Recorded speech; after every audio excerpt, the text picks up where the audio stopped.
Hi, it's Paul here from Sailing Cape Louise. You might remember I came up to Lake Macquarie a couple of weeks ago, which is about an hour and a half north of Sydney. What's your name? And I met Steve and Trevor, who both have Iain Oughtred boats. And I promised at the time to come back and have a closer look. Beautiful. Well, this week, that's exactly what I'm doing. I hope you enjoy the video.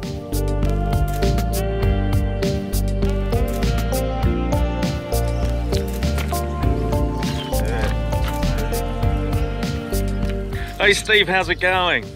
Yeah, good, thank you. It's a lovely day for a sail. It's only light winds, but there's nice sunshine and not too much traffic on the water. So yeah, that'll be good. It's going to be a good day. Yes. Steve's boat is an Iain Oughtred designed Fulmar with a sloop rig. It's just over 5 metres long and has a beam of 1.8 metres. The Lapstrake hull is made from 9mm marine ply. It is a beautiful boat. And he's used a lot of recycled Oregon, especially on the seats and the mast. All up, it weighs about 175 kilos. Hi Trevor. G'day Paul, how are you going? Good, it looks like a beautiful day. 6 knots I've just been told, perfect. Yeah. So you're going to come out for sail as well? I will follow you around for a while. Good man. But Steve's also added about 40 kilos of ballast, as he normally sails alone, and carries about 160 square feet of sail. Question from Trevor. So Steve, you're a carpenter. Why did you build a boat? You've been doing it your whole life. And what did you like most about, what part of the boat did you like building most? Well, I built the boat because I was unable to buy one that was that suited my needs. I wanted one that I could sail and also could have a motor on it.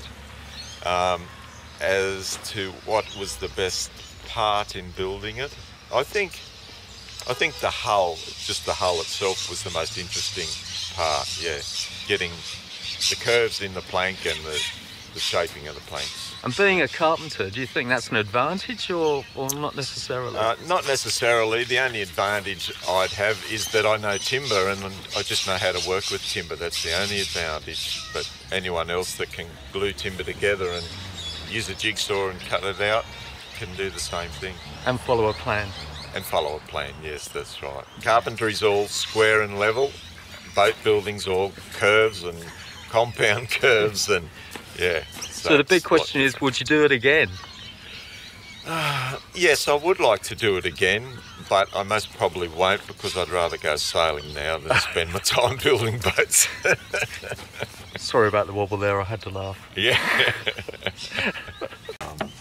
So these are the plans for Iain Oughtred Fulmar that Steve used. Wow. How many sheets are there? About 7 or 8 or something? Yeah. Well, that's the section through the stem showing you. That's exactly. I mean, they're exactly the same construction. Yeah. But they're so clear and got all the detail on them you want. So that's a 1-to-1 scale. So like that actually. Oh, okay. If you line up the front of the boat. Yeah. That's what you're looking at. And Trevor's boat's also designed by Iain Oughtred. It's called a Tammie Norrie. Now, you might not know this, but Iain Oughtred names all his boats after Scottish birds. Solid mahogany or something? For the Spotted gum. spotted gum. It's made out of 3 pieces. The Tammie Norrie is 4.1 metres long and has a beam of 1.36 metres. It only weighs 77 kilos and has a sail area of about 81 square feet. It comes in 3 different rig options, and Trevor's is a balanced lug. Spotted gum. He's used a lot of spotted gum and also spruce for the mast. And if you're thinking it looks brand new, well, basically it is. Trevor only finished building it this February after following a 2-year passion to build a boat. Yours hasn't faded as... No, well, they're supposed to be they're only 2 years old. Okay. When you see drawings, you can pick outrages once, Yeah. on the internet, and that you can go, oh, yeah, that's Really his good drawing.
The attention to detail and the finish speak for themselves.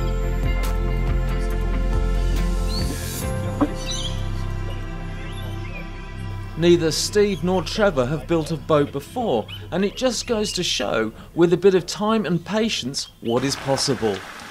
The results are outstanding.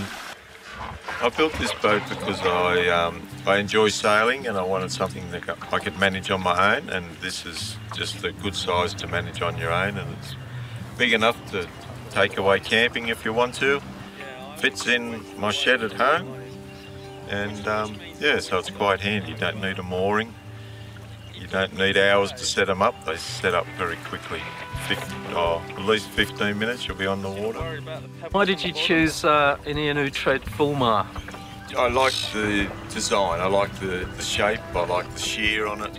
When I bought the plans, I looked at a few different ones, diagrams, and I was like, yeah, I like the style of it, the shear of it, the size. And do you think most people that've got no carpentry skills could tackle this, or have you got to have a bit more? No, I believe anyone could do it. Who's a bit of a handyman, knows their way around some hand tools and power tools. Yeah. They could do it quite easy. Well, maybe not easy, but they could definitely do it. Iain puts out a really good book on how to build Lapstrake boats. Very comprehensive photos. And there seems to be a lot of people you can go to for help if you need stuff. It's quite a good community. Yeah, there is, especially if you buy, well, the plans out here in Australia. A lot of the companies here will help you. I did the same thing. We'd ring them up in South Australia and they'd talk me through different things or advise me on different, how to do different bits when I got stuck. Yeah. So they were very helpful. Yeah. Once you just start on it and just slowly look at the plans and have a think about it, and then, well, that's the only book I used was Iain's book. Yeah. I'm sure there's other ones out there, but his is very good. And just read the book and have a think about it before you start cutting up timber. Don't make too many expensive mistakes. No, that's exactly right.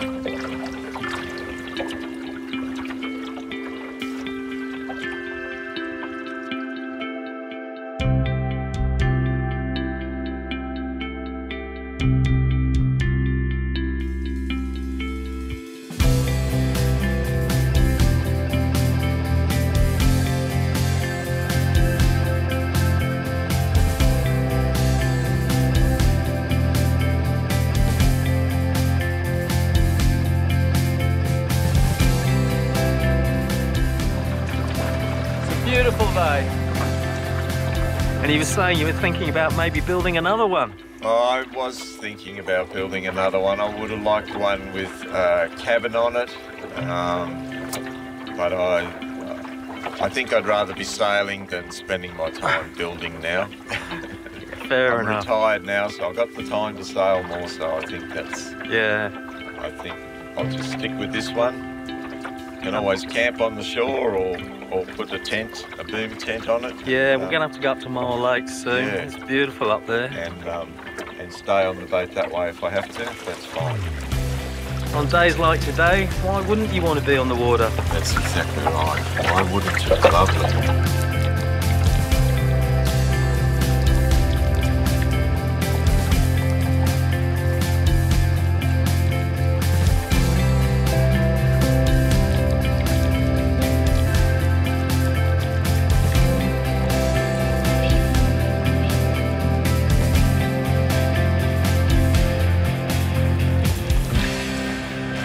Sails really nice. It looks good with when you're full of wind. When the wind needs a bit of wind, doesn't it? Yeah, definitely. No, it sails nice. A little bit more sail.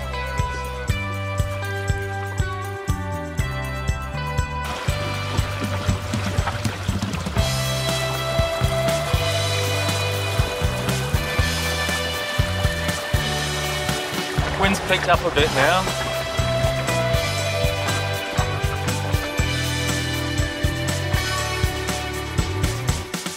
So Lake Macquarie, it looks like it's a really nice spot to sail.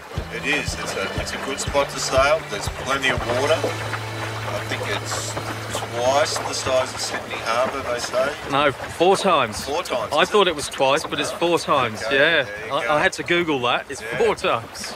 It's a deep lake. There's an island in one part of it that you can get to. Then there's, of course, plenty of shoreline you can get to as well. And not too much tacking. No. I did see a lot of boats up here last time, but not many actually sailing. They just seem to motor to a mooring and stay there, you know. I noticed that too. But sometimes you'll get quite a few. They come from that Toronto end, come down this way, and then they go back up. Do you ever go up the north end of the lake? Get up as far as Belmont. Yeah. Depending on the wind, if I get a good wind that'll run me up, you know, I'm on a run. Yeah. I can get up further, but if I've got to tack all my way up, well, it's a bit slower to get up there. Yeah, because I noticed last week, round the end of Point Wollstonecraft, Yeah. it's very narrow there and very choppy. And everyone goes to that sort of pinch point, Yeah. and it was really choppy. Yeah. So I'm thinking next time I might try from the north end, see what it's like up there. Yeah, yeah. Are there any islands up that end? There or- is some, there's a couple of sand islands up there. I suppose you could stay on one of them. There is, I can't think of its name. One of them is a bit bigger island. Yeah. You mean above Swansea or Yeah, around that Swansea area? Around Swansea. Yeah. Yeah. Because that's what I was going for last time, and I couldn't. I got near. I think it was Spectacle Island, and then I realised I was only in like a metre of water.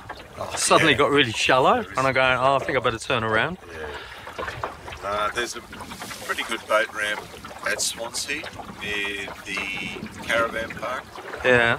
and then you go up the channel, and once you go up the channel, then you see where it comes into the lake proper. And, Yeah. there's an island on your right there. It's a big sand island. A lot of people use that, especially at holiday times. Yeah. No. There's good areas to investigate, and it's not Yeah. crowded. That's what I like. No, it isn't crowded, so it is good. Yeah, that's what I like too. It's not crowded.